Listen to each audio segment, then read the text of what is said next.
introduction. He's an author, biohacker, and the host of the #1 podcast, Bulletproof Radio. He's the creator of Bulletproof Coffee and the Bulletproof Diet. Please help me in welcoming the Bulletproof Executive himself, Mr. Dave Asprey.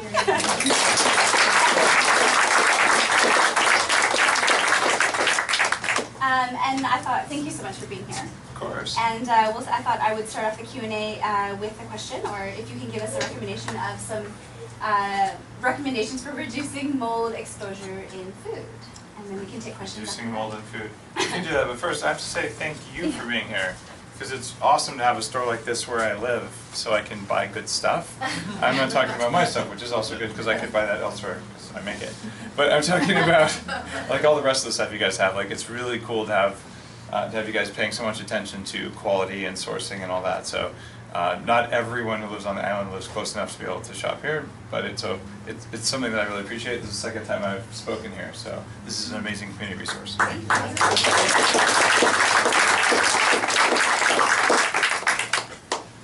The first question was, how do we go about reducing mold in food? Well, the easiest thing to do is go to the farmer's market. Mold is nasty because its job is to remove dead things, break them down so they can become soil. And then when they become soil, they can make healthy things. So if something is unhealthy, or something is dead, or it was picked 3 weeks ago in Chile and is being transported here by whatever way, then what happens is the stuff forms. And we've had this kind of fight with it as creatures that like to eat, that would be us. We try to stop mold, and the more we do to try and stop mold, depending on how we do it, the more aggressive the mold becomes. A prime example, and something that led to the creation of this movie, was that about 2 years before I was born, DuPont came out with Benomil. This is a type of antifungal chemical. It's amazing. You spray this stuff in your crops, and 98% of the mold goes away. Your strawberries, your raspberries, they stay fresh because they don't mold the way raspberries naturally do in a day or two. It's like, this is great. The only problem is that 2% of mold that doesn't die, it's pretty darn pissed off. It's mad. And when it's mad, it does what all bacteria and all mold do, and frankly all people do too, is it starts making more toxins. And those toxins are there to basically say, this is my drywall, this is my food, nobody else eat it. And the drier it is, they'll say, oh, it's too dry, like, I'm uncomfortable, and you respond as a small microbe with basically your defense systems. Some animals, like tigers, either try and like swipe at you with their paw or they run away. We're at that level, but when you're a small little thing, you basically respond by secreting bad stuff. So in your food, you want food that's fresh. That's the simplest thing. And fresh doesn't mean necessarily, oh, it's there at the grocery store, sitting there in the refrigerator section, because quite often, in order to get it there in that form, it's old. So one thing you could do is you could freeze food that's really fresh, and then you could eat it later, and there's no decomposition when you do that. This year, I have a garden, and it's big enough to feed a family of 4. And it's kind of in the front yard between my house and the barn that is now my human hacking laboratory. And my kids and I are allegedly able to manage it with about 5 hours a week of weeding and things like that. But it doesn't count how long it takes to pick everything and then put it in bags and freeze it. But that's what we're doing. So it's green bean season right now. We have pounds and pounds and pounds of green beans. But I would challenge you to think about this. You live in a place that's incredibly fertile this time of year. So if you went to a local farmer, and there's hundreds and hundreds of them, and you said, you know what, I'd like to buy 200 pounds of blueberries for height of season. By the way, that's how many pounds I bought this year. And you said, I want to do it. Guess what? How much blueberries cost when you buy 200 pounds? $2.80 a pound for the freshest, organic, ripe, natural, tastes really good. Now, let's say you didn't own the freezer to hold them.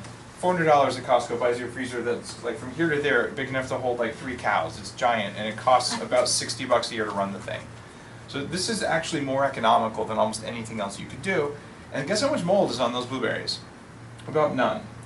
Now, if you were to think about it differently, you go to Costco in December and say, I want to make something with blueberries, and you buy a big bag of blueberries from China. Okay? We wouldn't talk about the economic costs or whatever else might be in there that looks like a blueberry. They probably found a way to make styrofoam beads look like blueberries.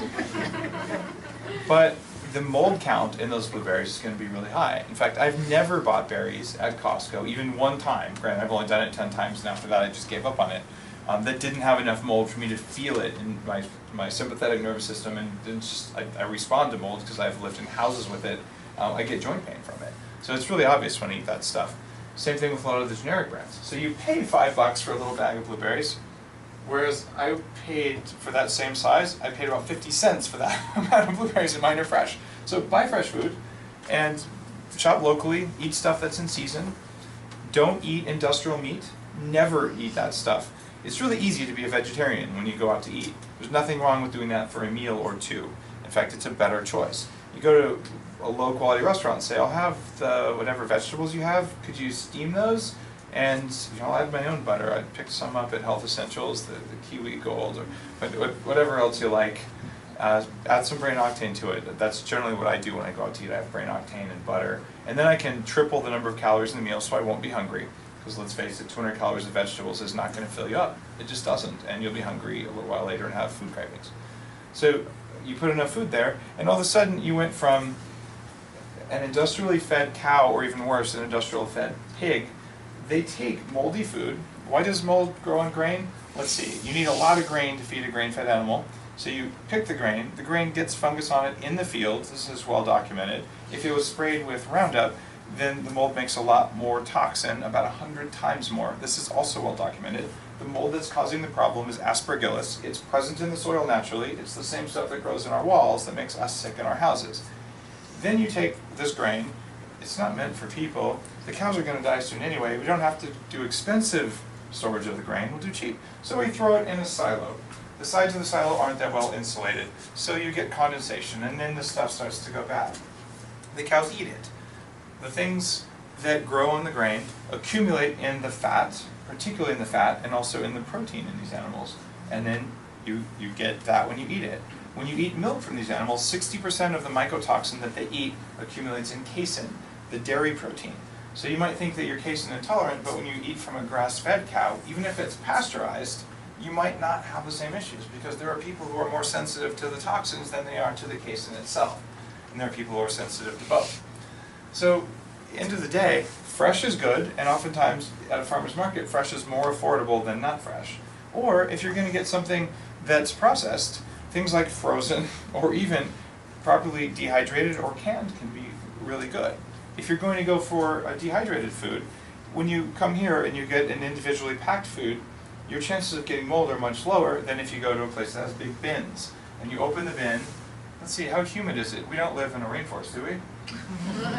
We do. It's not tropical, but it's a rainforest. So environmental humidity is high enough so that those nice looking dates or whatever else are sitting there in those bins that get opened and closed all the time, in bins that oftentimes don't get sealed well. They do have a higher mold count, and there are studies of this. Same thing with nuts. Your best bet, nuts in shells. Come on, really, unless you have little kids like I do who like hammers, you're not going to buy nuts in shells, but that's what's best. So you buy nuts that are in the refrigerator. And all of a sudden, your risk goes down, you get less mold, you also get less oxidized oils. So this is about the little things that go into food quality. And you're better off with frozen stuff than you are with week-old stuff that's on sale. And speaking of on sale, if you go to the grocer and they have this big rack of something in the produce section that's on sale, that's because they know that in 1 or 2 days it's going to explode in mold. They put it on sale when it's about to go bad. So don't buy the on-sale stuff that's right in front of you, unless it's the very height of the season and there's a huge glut of it, and everyone on Earth has them everywhere. Then they're just trying to dump it.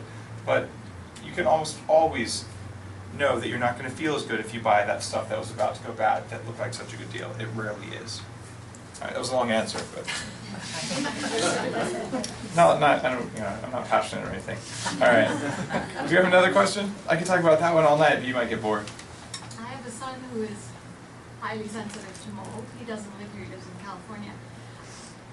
When he comes to our house, he feels not as well. I don't notice it, none of the rest of the family notices.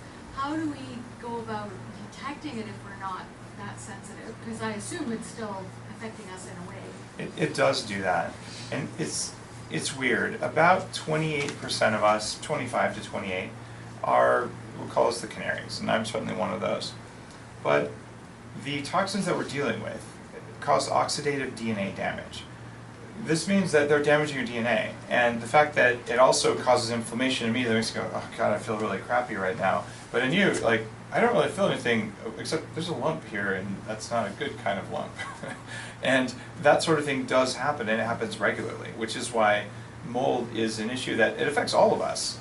And you saw one of the couples in the film where they're both physicians, and it was amazing to go down and interview them because she had all these symptoms and he didn't have the symptoms.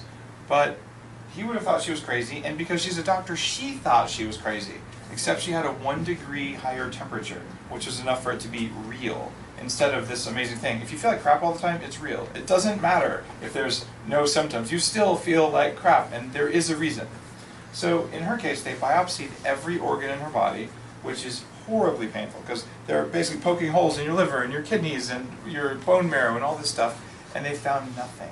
So after 2 years of basically hell, she realized that it was mold in the little house they were living in while they renovated their main house. So to interview these two physicians who had gone through this, one feels it, one doesn't, that's a dramatic example of this problem. So how would you go about this? What you would do is you get a home inspection. And you tell the home inspector, I want you to pay particular attention to water intrusion, water incursion, and condensation areas. And one of the big problems around here is that a lot of places that were built don't have windscreens if they were built in the 90s. So if you have stucco on your house, there's supposed to be a gap between the stucco and the rest of the house. For a little while there was a law that they didn't have to do that. So of course contractors cut corners, and this allows condensation and rain to come through. When we bought our house that's about 15 years old, one of the walls, the entire wall was covered in black mold when we had it tested. So we pulled off all the stucco, had to put in a proper screen, and then put the stucco back on. Every single bathroom, you couldn't see it, but every single bathroom had black mold all behind the showers. They were installed improperly. The crawl space, you could see just a little bit of mold, enough that it's just surface, but you see little black spots around. Those actually matter. So we had those removed, we sprayed them, and we sealed and put in dehumidifiers underneath the crawl space. In fact, I can tell you my crawl space has probably better air than most restaurants you eat in. Because my kids are sensitive too, and so am I. So I made it a priority. You know, we didn't put in a new kitchen, but we put in a new ventilation system. So in your case, step 1 is that. Step 2 is what's called an ERMI test. It's an environmental relative mold index. And in this case, they take a little air sampling unit and they put it, say, in the kitchen, in the bedroom, in the living room. And then they put one outside.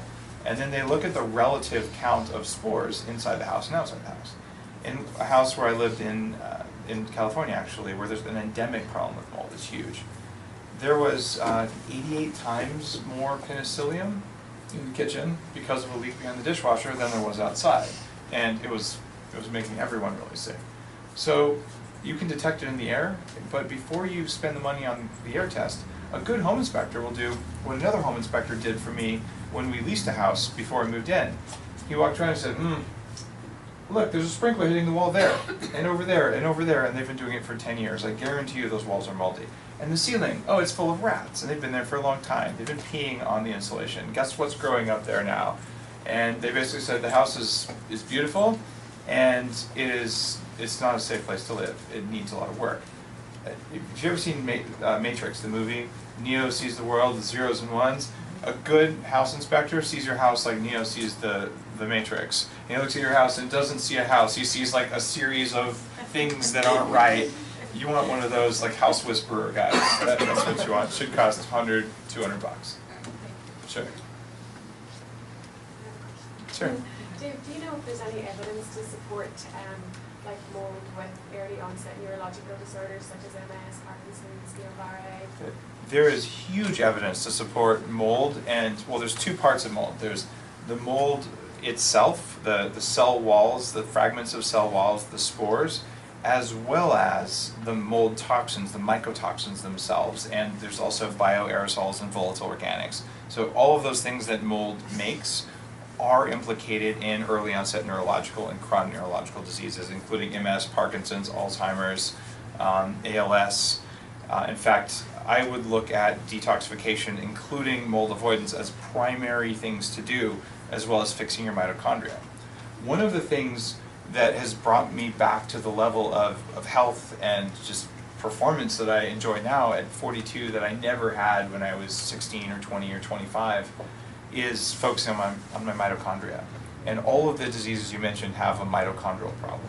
Your mitochondria are the power plants in your cells. These are the things that make the spark of life. It's a little electron that's made in the electron transport chain when your cells are making ATP and then consuming ATP and then recycling it. So what mycotoxins do is they flatten the mitochondrial membrane. It's supposed to be wrinkled, they flatten it out, and they reduce mitochondrial respiration. Literally, they turn the lights down inside you. And one of the manifestations of that is neurological disease. Another manifestation is cancer. I'm not saying that mold and mycotoxins are the cause of cancer and the cause of these things.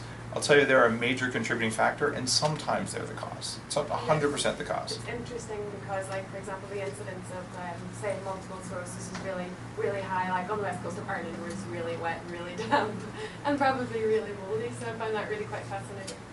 It's really fascinating, and there's also regional variations, Yeah. right?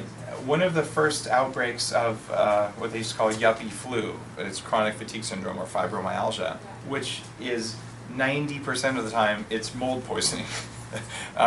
It is near Reno in Nevada, and there are local blooms of things that grow. And what happens, and one of the things that really got to us as humans, is that when these molds were sprayed with benomyl, this chemical that makes them more aggressive, 98% of them die. The other 2% that live become hyper-aggressive. So they don't just make more toxins, but they mutate.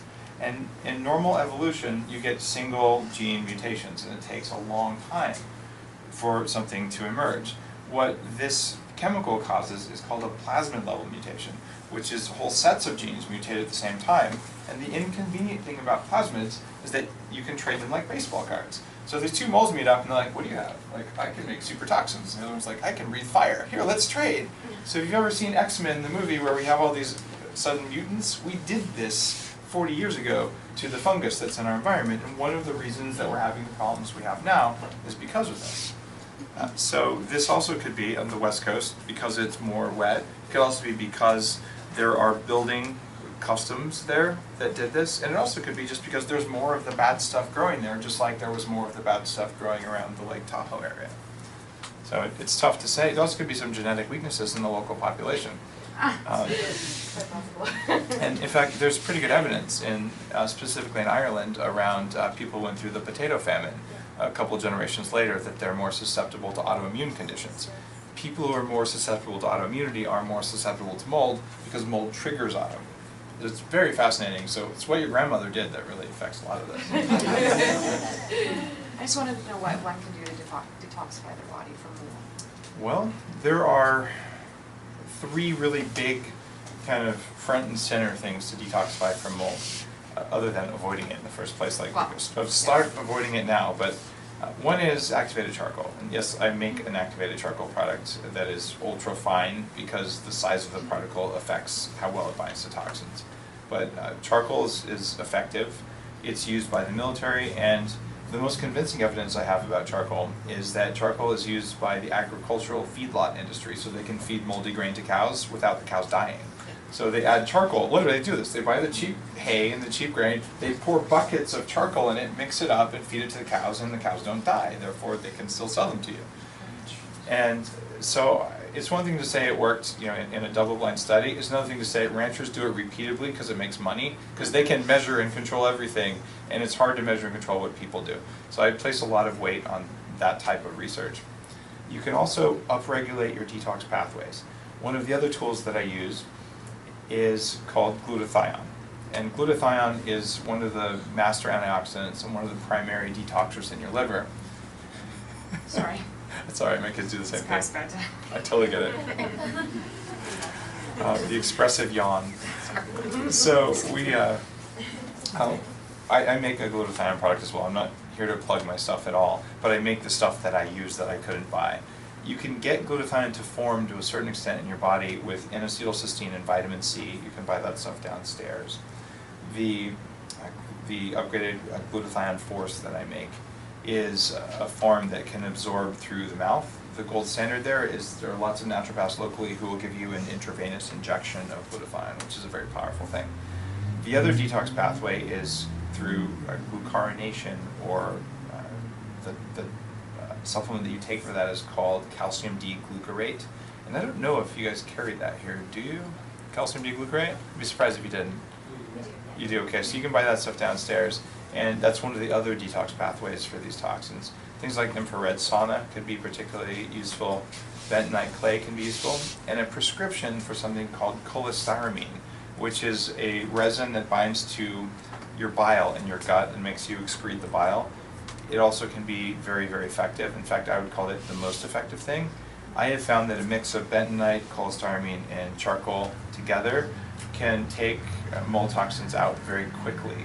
It takes a long time to deal with some of them, but the short-term effects, like I feel crappy and I'm a zombie, it helps a lot there. But here's the scary thing. If you imagine like a big glass of water, and you take one drop of food coloring, just blue food coloring, and drop it in there. At first it's going to be kind of on the surface, and we've all seen it sort of slowly spread out. Well, the cells in your body they don't have membranes, we call them membranes, but what they are is they're tiny drops of fat that are all stuck together.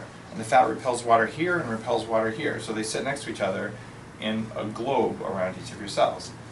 Well, guess what? Mold toxins are called lipophilic toxins. They stick to the fat, they dissolve into the fat, and they can soak, just like that food coloring goes from the top of the glass and kind of percolates. They can go from one cell to another, and eventually they get into the nervous system. So what you want to do then is go on a low toxin, high fat diet and give yourself lots of ability to replace the fats in your body. And over time, it's like that glass of water with food coloring. Well, you could try and suck out some of the food coloring, but you're not going to have much effort there. What you do is you keep adding water to the glass, and you dilute it and dilute it and dilute it until it's gone. If along the way you occasionally add a drop of food coloring to the glass, it'll stay blue the whole time. Your goal is to dilute the fat in your body by allowing your body to build new cell membranes. It takes about 700 days to replace 75% of the cell membranes in your body. So if you go on a high fat diet and you do it for a couple years, you will change the amount of this toxin in your body, assuming you're avoiding the toxin. Along the way, I recommend taking those detoxin things, those things that allow you to stick to toxins, and especially if you're exposed, you have a window. I don't know how long it is. It's probably a couple days where you go, wow, that building knocked me out. Like, I don't feel so good today. I felt good the other day. And what you do there is go home and you take your charcoal, take some extra glutathione, get in an infrared sauna if you have access to one. Whatever you can do to upregulate your detox so it doesn't have a chance to soak in. You get rid of it before it enters your cell membranes, and that is how you get rid of mold toxins in the body. Is that in your book? That is not in the book. I wrote a book. Here's the thing about the Bulletproof Diet. My understanding of the world is that the vast majority of people are operating at far below their potential because they have a lot of toxins, because their biology is basically broken, but they don't know it because they've always felt that way, or because it's been a slow decline. Even aging itself is kind of death by 1,000 cuts. It's not one thing that made you age, just a little of this, and a little of that, and a little of that, and eventually the straw breaks the camel's back, or the camel's hip, as the case may be, and you kind of just go down the diseases of aging. So rather than talk about, hey, here's what you can do for mold, which means only people who know they have mold, which is very few people, are going to read the book. But if I talk about, hey, here's a diet that refreshes your cell membranes and makes you feel good all the time, there's lots of reasons that it works, and in fact everything I know is into there, but I don't talk too much about specific detox protocols. I tend to put that on the website because that becomes more of a community forum where people can discuss what works back and forth, and you'll see long discussions about mold in the forums on the website. I have a couple questions. Sure. So how do you hack your mitochondria? How do you hack your mitochondria? One of the easiest ways to make your mitochondria work better is high-intensity interval training, which basically means when you're going to exercise until you throw up. Just kidding.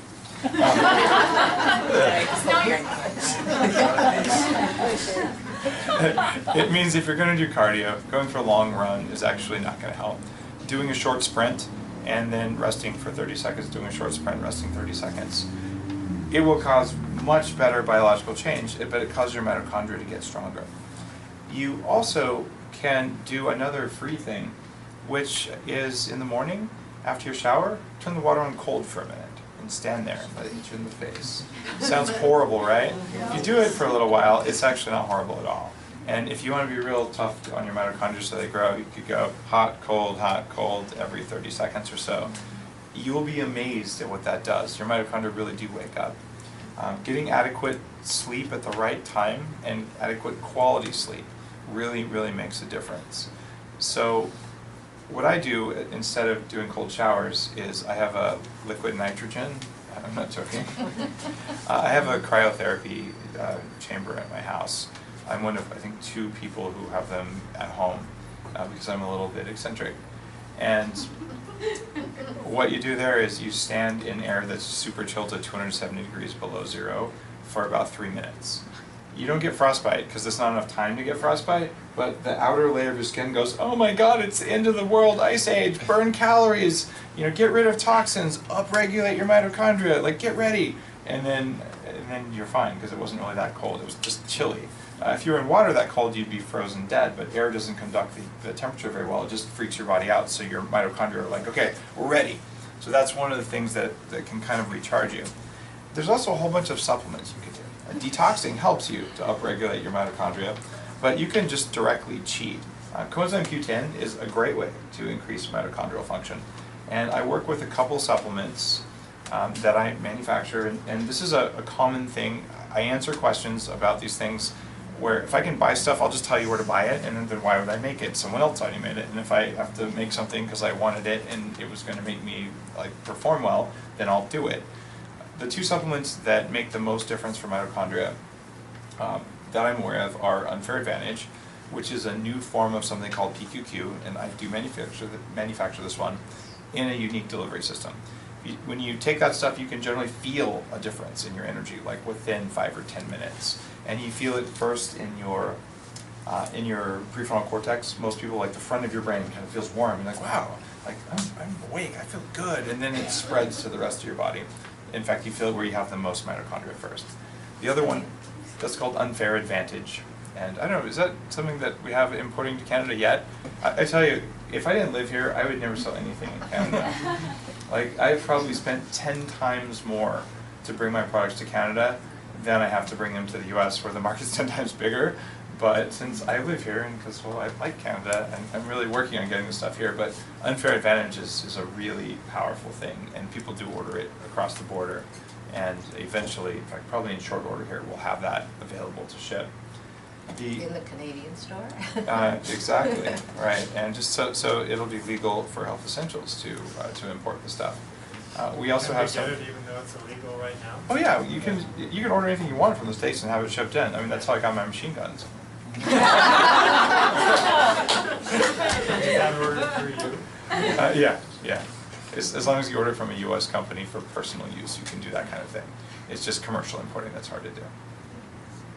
The other one that makes a big difference is called upgraded aging. And for 10 years, I've run, in fact I still run, an anti-aging research group called the Silicon Valley Health Institute. They meet in Palo Alto, California, and I gave a talk there last Thursday. And aging is something that everyone does, but you can do it better or worse.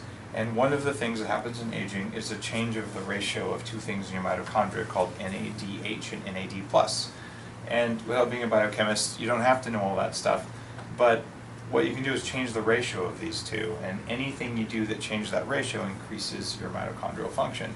So the upgraded aging formula, which is a compound called oxaloacetate, it's an unusual thing, it has that effect.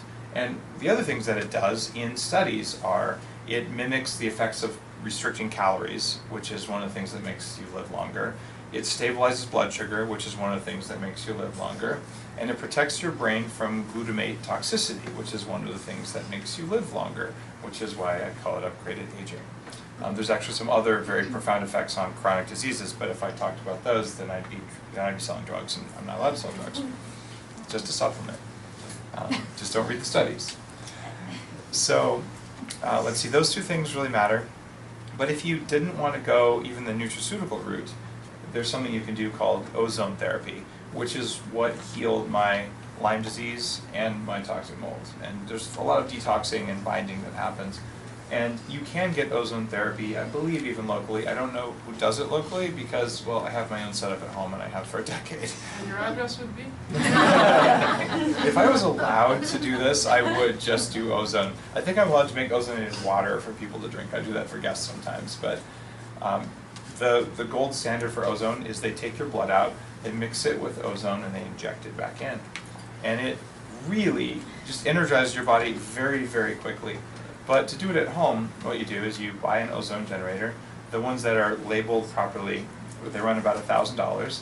You go to the local welding supply house, and for $50 you get a small tank of oxygen with the right regulator you order online, and you feed oxygen into this little machine that makes a buzzing sound. And what comes out of the tube, if you breathe it, will make you cough and sputter, and it burns your eyes. And it's ozone. It's an environmental pollutant. If you use it rectally or vaginally in a small little tube, your body doesn't have any toxins from that, and it absorbs. You get the oxygen effect, but you get a free electron, and exactly that same change of NADH to NAD plus happens, and your mitochondria stand up and go, I guess if I don't make my own glutathione and SOD and all these other things that make me resilient, then I guess I'll just die. And that's good because then you'll grow new ones to replace them. So basically, you tell the mitochondria, man up, and then they do, and that turns you back on. The first time I did ozone, I got my brain back for 10 minutes. That was amazing. The next night I did it, and I got my brain back for 11 minutes. And after about 18 months of doing this just about every night, wow, things work again. I turned that on. At the same time I was eating a high-fat diet. I was taking charcoal. I was doing everything I could think of. But those are some of the things. And now, you could say if your mitochondria are broken or something, okay, fine. But you could also say, you know what, I'm 50 years old. I don't want to be 50, I want to be 30. I want my mitochondria to be young, and I want them to basically kick ass. Oops, sorry, I said it. I never talk like that. Of course, because well, the thing is, I don't like donkeys, which is why I try to kick ass. Yeah. But, yeah. I'll explain that for you. You might not believe me either. So but this is why mitochondria apply to every single person in the room. It doesn't matter if you have mold or not. This is something, you take care of those things, you will have more of what makes you you. Because that's the electrical stuff. If they stop making ATP, you have 6 seconds of ATP reserve in your body and then you're dead. So you don't want that. All right, another question, or did you have two? I have a second part, All right. yeah. What tests would you go to, or would you recommend for a physician to check in terms of checking whether or not you've got mold brain or mold problems? One of the best things that I've done was getting the SPECT scan or an fMRI scan from Daniel Amen. There's a podcast episode with Daniel Amen, and when I had, we'll call it mold brain, I had this scan of the metabolic activity in my brain, and it had all these holes where there's just no activity. In fact, the prefrontal cortex, the part that regulates your emotions, had no activity at all when I tried to concentrate. So I'm trying to pay attention, and I'm a total zombie in there. When Dr. Amen saw my scan, he said, your brain looks like a hardcore street drug addict, like someone who lives under a bridge and breathes paint fumes kind of thing. And it was from mold. And he said, it's amazing you were able to function at all.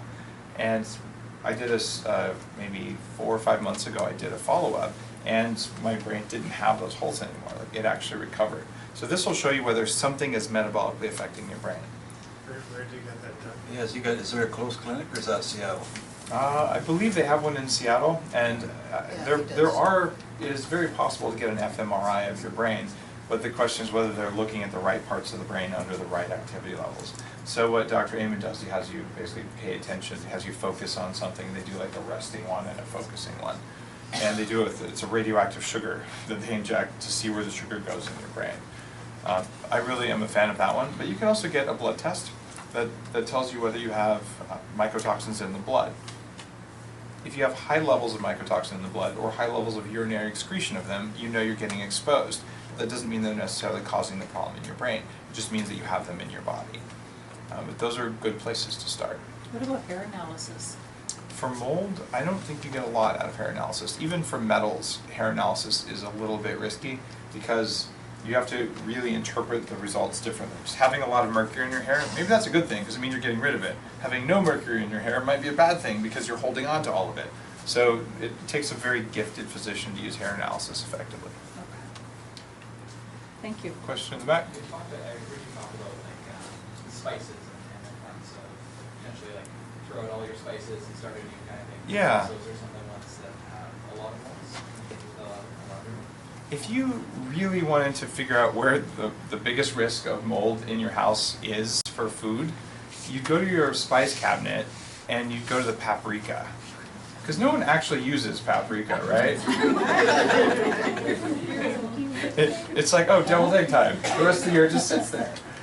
So paprika, it turns out, and they do this in the spice industry, that's why they irradiate spices. They know very well that if something can grow on these spices that are super pungent, that's generally kind of one of the tougher molds. So things like aflatoxin, which is the most cancer-causing toxin known to man, grows very nicely on spices like black pepper and all. So when you get these spices that are in these little cans and jars, and then what do? Oh, I'm making a stew. So you take this jar, you open it up, you put it over a steaming surface, you shake it, steam goes in, humidors go up, put the lid back on, put it back in the cabinet, maybe above the stove because molds don't like it where it's warm and moist, do they? Right? And this is a serious problem. And we live in a humid environment. That pepper shaker that's been on the table for a while, it's not a good idea, especially if the pepper is ground. It grows mold sitting there. In fact, my daughter is pretty sensitive to mold. If she has my genes, she actually gets nosebleeds when she's been in a moldy environment the same way I did. As a kid, I had nosebleeds 10 times a day, all the time. I lived in a moldy basement. It was just part of life. You always have a Kleenex with you because you just never know when you're just going to start bleeding. And she's not like that because we don't live in a moldy house. But when she gets a nosebleed, it's like, oh, we know what happened here. Take your charcoal. You'll stop bleeding by tomorrow, and we can treat the nosebleed. It's a very straightforward thing. But we went far up island to go whale watching. This is a beautiful, small little bed and breakfast thing right on the water. And for some reason, she took the pepper shaker. It's kind of humid up island a little bit. And she puts the pepper on food. I'm like, why are you doing that? Oh, I just wanted to taste it. 20 minutes later, she's totally throwing tantrums and acting like she doesn't act. This is actually a food toxin thing. When your kids change personality like that, they're not supposed to do that. When kids are well fed, they don't do that. So she was kind of having a meltdown, which is so unlike her. And then she started getting the nosebleed again. And that pepper had toxins in it, absolutely did. And I told her, see? I told you not to have the pepper, this is what happened. You say that a lot as a parent, it doesn't do anything, but it makes me feel better. But that's just an example there. So what you should do is, number one, don't store your spices above your stove where they're going to get heat and humidity. Number two, glass bottles with lids that seal, keep them away, keep them out of light because, well, light isn't good for spices anyway. And then if you don't use them in a reasonable amount of time, you might consider tossing them. So you could definitely go in and get rid of ground pepper, grind your own pepper or don't use it. Get rid of your paprika. That stuff is usually moldy even when you buy it anyway. And if you look on the Bulletproof Diet in the book, there's a roadmap, or you can download the roadmap for free from the website. Just sign up for the list, we send it to you. And then there's a list of spices there, and I take the most moldy spices and put those lower on the list as suspect foods because that can be what triggers it. You're like, I thought I was going to feel better, I felt really good, and then I made this really nice stew, and I put that cumin that I haven't used in 2 years, because who actually uses cumin most of the time, right? Those sorts of things, that can be a major trigger. And when I say major trigger, the levels of toxins can be very high in these, and they might not have been high when it was made, and they grew high in your home. That's the sneaky part about mold. So on one of your podcasts, you talked about healing parasites that you have. Mm-hmm. What was your secret? Healing parasites. The question was, on one of my podcasts I talked about getting rid of parasites that I had. Parasites are weird. Just about everyone in this room has some kinds of parasites. It just happens.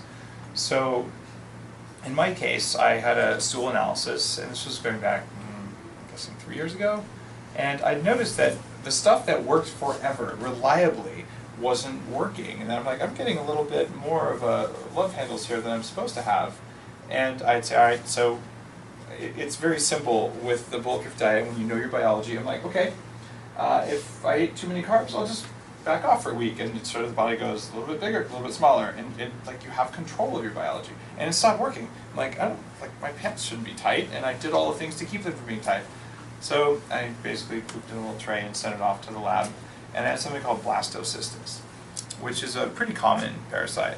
So I did a very straightforward thing. I took a pharmaceutical drug that knocked those little bastards right out. And if that doesn't do it? Well, then I repopulated the gut with healthy bacteria, which is the downside of pharmaceutical drugs, right? If that doesn't do it, the question is which parasite you have, because there's so many different types of parasites. So if you know what you're dealing with here, there are lots of alternative therapies, but one of the cool things is ozone. You have a huge difference. And there are preventative herbs, and there are lots of herbs like wormwood that can knock out a lot of these things, but without knowing specifically which parasites, where they are, and looking at the interaction of organic solvents and parasites, where the parasites can be made more bold by exposure to other things, it can be really hard to knock them out. There's also some other people who do pretty unusual work with herbs from Africa and things like that that can be very, very effective. It can be expensive to get rid of parasites. There's also this other argument that says some parasites you might not need to get rid of at all. And if you have Giardia or Clostridium difficile, like Giardia is an amoeba that will pretty much mess you up. And C. diff kills people in retirement homes and babies all the time. Like, they're pretty rough things to have. If those are going on, you need to address them. But if you have like a human type of worm that co-evolved with us, there's a school of thought that says people with those parasites have a lot less autoimmunity. In fact, one thing that I did years ago when I was working on fixing my gut is I ordered from Thailand pig whipworm eggs, and I swallowed them. They're like this big. I made omelets. Just kidding. There was a little vial of water, and it didn't do anything. But there are kids with autism who get their symptoms reversed when they take these. There are people with Crohn's disease where it heals like in days because these things work with our body. So the question is, if you have parasites and you don't have symptoms from the parasites, then maybe it's not that big of a deal. But if you have parasites and you have symptoms and they won't go away, then it's really, really worth digging on what are they and what are the specific weaknesses of those. And at that point you can go into some very esoteric kinds of stuff. There's some things you can do with magnets. Those things are magnetically sensitive. There's a machine called the Rife machine that can be very uncomfortable for parasites. And I used to have a Rife machine. Like there's no question in my mind it works because I can have someone in the room, I know what they have, they don't know what I'm doing with the machine, and when I put in the right code, like they double over in pain. They're like, gee, I don't think that's placebo because they didn't know what I was doing. So like there are energetic therapies like that, but they get to be more and more, we'll just say less and less studied or less and less understood. But I believe it's possible to get rid of almost any parasite that's harming you. Sure. Other questions? How might you frame a discussion about statins with a healthcare provider?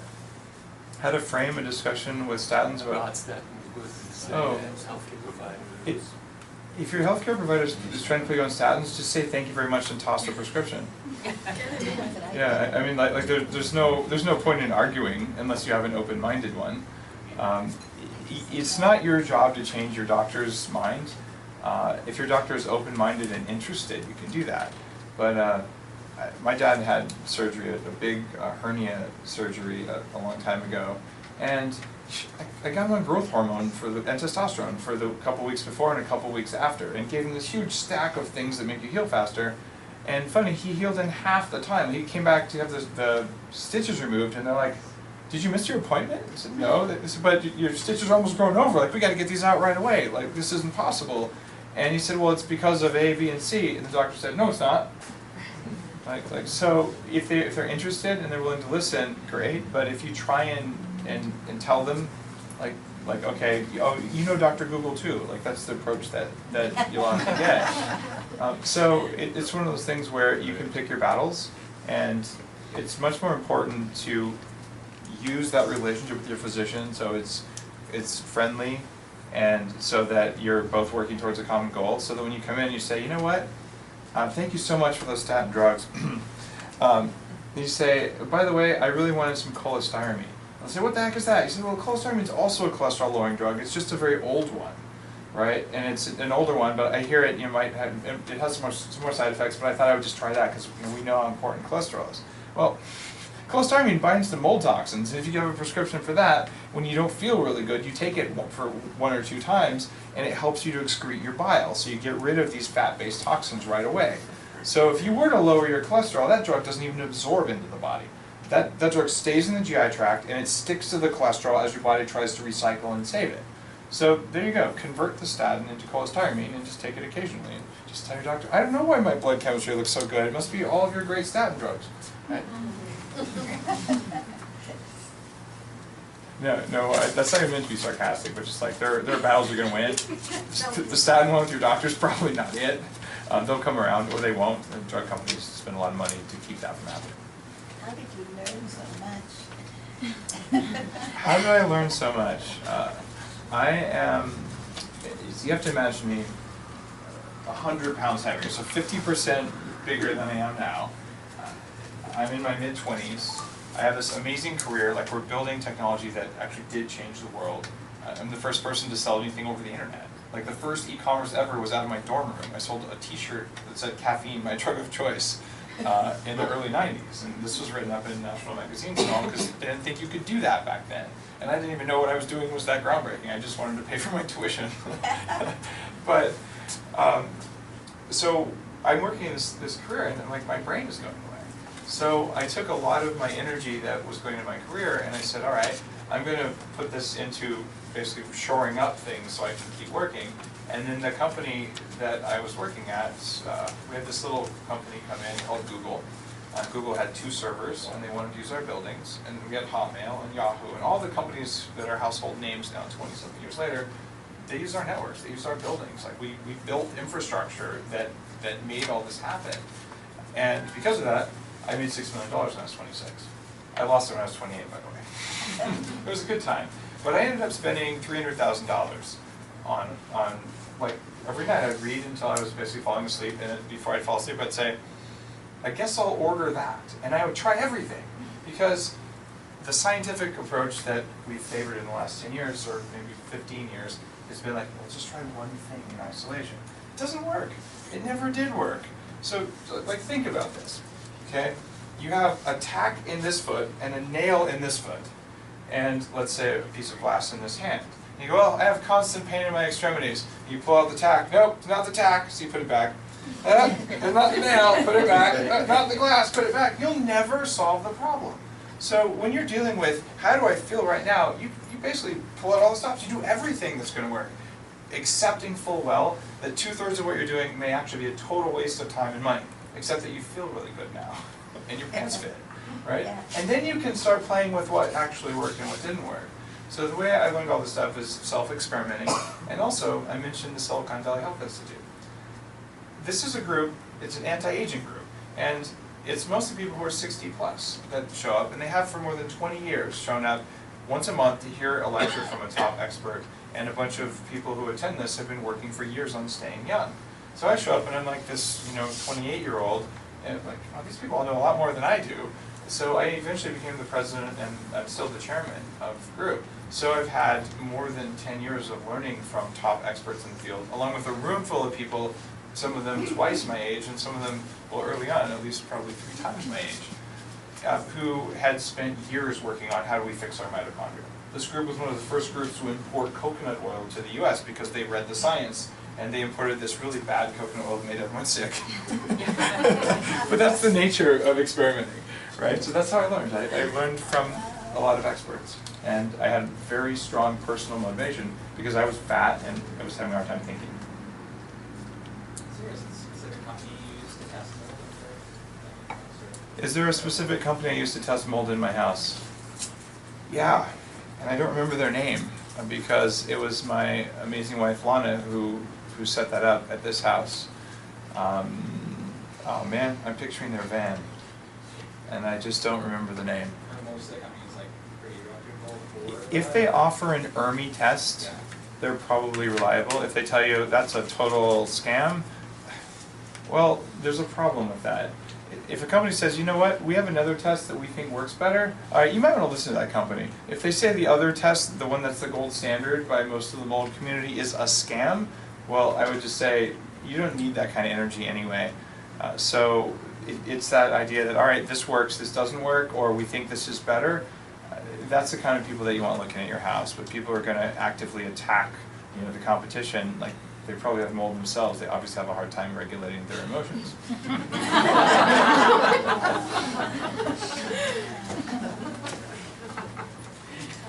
Oh, here's a question.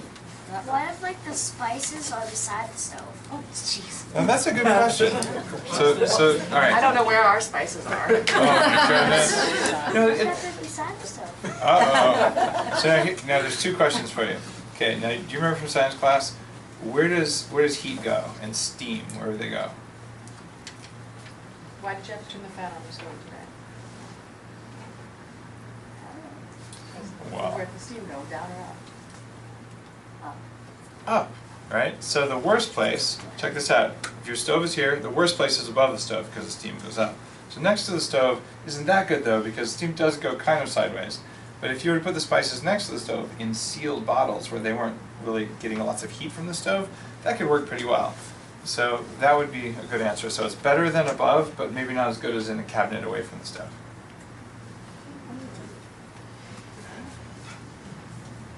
Home Depot sells kits for testing the mold, toxin, and stuff in the basement. Would that give you any decent reading? The Home Depot style kits, the ones you mail in, they don't give you enough information to be really useful. They can tell you if there's mold present, but not what it is or what it's likely to be doing. There's a company called MyERMI, and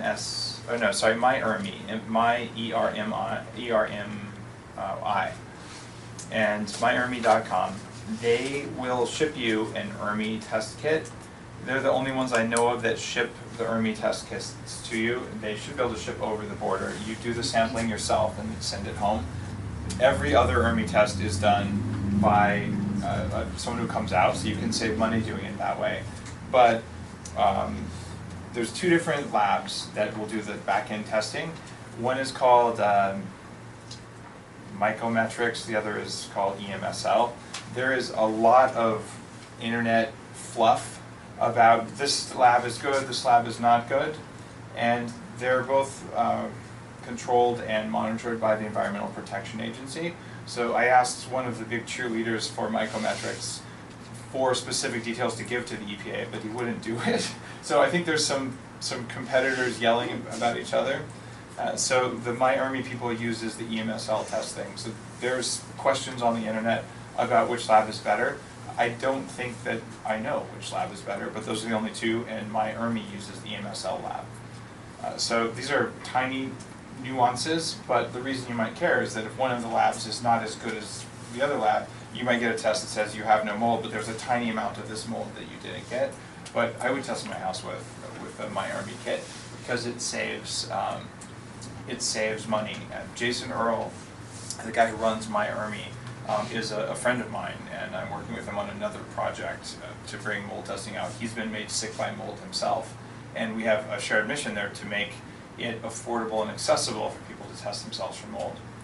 There's something else, and I'm going to mention this not because I'm trying to sell you guys anything, but because I've been working on it here on Vancouver Island for the past almost 2.5 years now with a local entrepreneur, and it's something called Homebiotic. If you go back to the problem that created this, in your house there's these mutated forms of mold. These mutated forms of mold don't have natural competition. There's no bacteria that can fight them. So Homebiotic is a mix of about 80 different strains of bacteria that are shown in studies to eat mold and eat mold toxins as a fuel source. So about 2 weeks ago, we launched Homebiotic as a product. So it's actually a probiotic you spray around your home. Are you guys carrying it? It's not available in Canada yet, right? But we'll ship it over the border. And it's actually like the guy who I worked on this with, the guy I started Homebiotic, the company with, lives in Victoria. Yeah, thank you, Canada regulatory agencies, right? But we do ship, and so like I would love to have buckets of it here. In fact, speaking of buckets, I, being the entrepreneur, I said, I want like 20 gallons of it, which you get a 4-ounce bottle and you mix it in about a gallon, I think, of water. It's a huge amount of water. And you mist. It's just to inoculate things. You don't need to soak anything. And that's enough to do 1,000 square feet. So I got enough to basically do my entire 32-acre property outdoors. Of course. Because I know there's 3 Let us know how it goes. I will. And there's 3 parts of my property where I know there's mold that's particularly nasty. Because during winter when it's wet, I walk there, I feel like crap. And I get like the sympathetic activation, I get mold symptoms. The rest of the property is fine. I can tell you when I go to near Cobble Hill where I live, there's a big quarry. Like all around the quarry, there's nasty stuff growing in that forest. I don't go there in winter because every time I go there I get sick. But there are other places, Mountain Lakes, and I go there, there's no mold there that bothers me. So there's blooms of nasty species around. Yeah, I'm a human guinea pig. It's not just me, it's me interacting with my environment. So where I live, like I'm hacking that environment pretty heavily. Do you have any recommendations for detecting mold if you travel a lot? Do you stay in hotels? Detecting mold if you travel out in hotels. My EA, who also lives here in town, is amazing because she's learned to book hotels that are less likely to have mold. So she looks at when was it last renovated, when was it remodeled, how old is the building, and she'll literally say, I'm putting in this hotel, but the reviews aren't very good. Like, so one thing you do, unfortunately, is you look at hotels that are a little bit newer, which means they can be a little bit more expensive. Your odds of going to like an Airbnb, you want to look at those reviews pretty carefully, but a lot of people, like at least 50% of homes have mold problems according to multiple experts I interviewed in Mouldy. Up here it's probably higher. I couldn't find a house to buy that didn't have mold in it, so I'll buy one and fix it. But fixing it is, it's probably $50,000 in almost any house you could buy if you want to get rid of this stuff. And if it had been built right and maintained right, it would have never been an issue. And it's that we cut corners to save money. Or I really wanted to have the marble countertops. You really wanted to have a really good crawl space. The countertops can be crappy. If the air is good, you'll do better. So that's kind of a long answer to it. Quality hotels. The other thing, if it smells even a little funky, tell them I want a different room. Just absolutely, I want a different room. I've seen mold in hotel rooms. I've experienced it. Never get the basement floor, like sometimes, especially in Europe, they'll have basements. And if it's an ocean-facing room that kind of opens up, there's air conditioning, and when the air conditioning stays on with the doors open, around the AC there'll always be mold. So I've had huge blooms of black mold that just trash me in hotel rooms like that. Do your second veterans time? Should we take one question? Yeah, I was say one more question. I was just checking this. I'm supposed to drive back and tuck the kids in, but What about compost heaps? compost heaps are really interesting. I hold my breath when I go to the compost heap. It's really important. My daughter, who's mold sensitive, had the weirdest thing. She makes fairy houses, and we all call it fairy forests, where she makes them little like condos and whole developments, and then the fairies come and they leave little beads to say thanks for doing all this. And some grass clippings were there, and she learned how to make survival shelters. So she took wet grass clippings and she made roofs for these things. And the next day, blood's coming out all over the place and all that. It was because there was mold decomposing the grass, and she was playing with it. And it gave her a really high exposure, so she was cranky and whiny and had all these signs. That's the same stuff that happens when you put your grass clippings in the compost. It's normal decomposition. But I would say, don't put the compost heap right outside your window. Don't put it real close to your house. Besides, it smells bad. You don't want to do that anyway. And really, consider holding your breath and try not to breathe a lot.